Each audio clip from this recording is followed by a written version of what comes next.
Hi everybody, today is January 30th, 2013.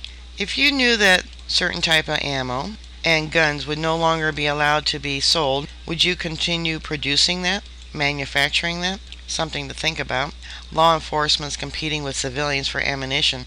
The running joke at the local gun club, according to South St. Paul Police Chief Bill Mesrich, is anybody got any 223s? That's 223 caliber ammunition, the type used in controversial semi-automatic rifles like AR-15s that have been flying off the shelf. The ammunition is such a hot seller that even some police departments are having trouble getting it.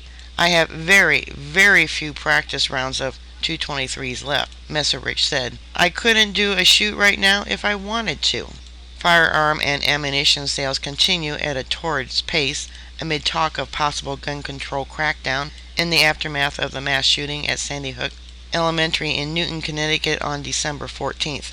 The demand has left several law enforcement agencies struggling to replenish their stocks.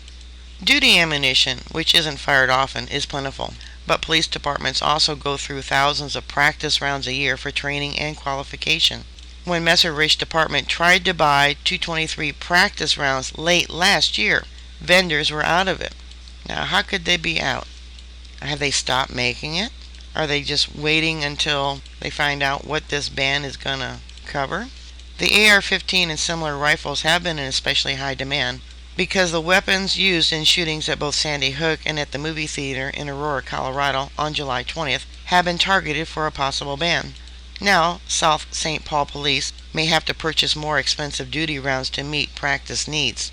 Woodbury's police department is also feeling the pinch. Police Chief Lee Vague said 9mm and 45 caliber handgun ammunition are also in short supply, along with 223.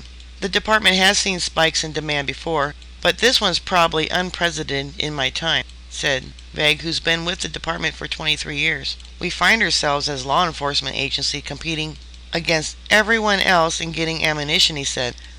The department, which has 65 sworn officers, goes through about 50,000 practice rounds a year. Vague said it's in a good shape for the next 6 months or so, but may have to cut back and modify training regimens if the backlog continues. That means more time in the simulator or using a type of ammunition that's more akin to paintball loads than live rounds. All that fits in the mix, Vague said, but there is still no substitute for going out on the range. Not everyone is running low. Police in St. Paul, Oakdale, and Egan all said their supplies are in good shape. Many agencies started seeing shortages years ago and adjusted their ordering to compensate. Sergeant Scott Drudall of Dakota County Sheriff's Office has ordered ammunition 6 months to a year in advance for the past 4 years. Drudall said the delays have been attributed in part to the wars in Iraq and Afghanistan. The Sheriff's Office, which goes through roughly 100,000 rounds a year, among some 80 shooters, is in good shape for now, Drudall said.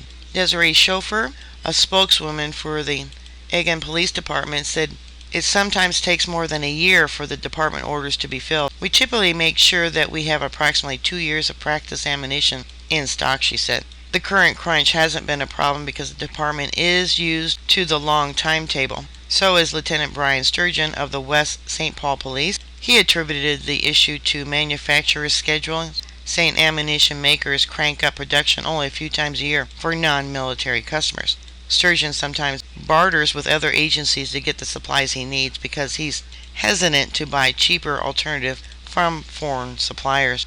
While he hasn't noticed a change lately, there's certainly been ammo shortages out there for a while, he said. Alright, bookmark my site. I'll keep everyone up to date. Please stay safe, and I'll talk to you later. God bless y'all. Bye.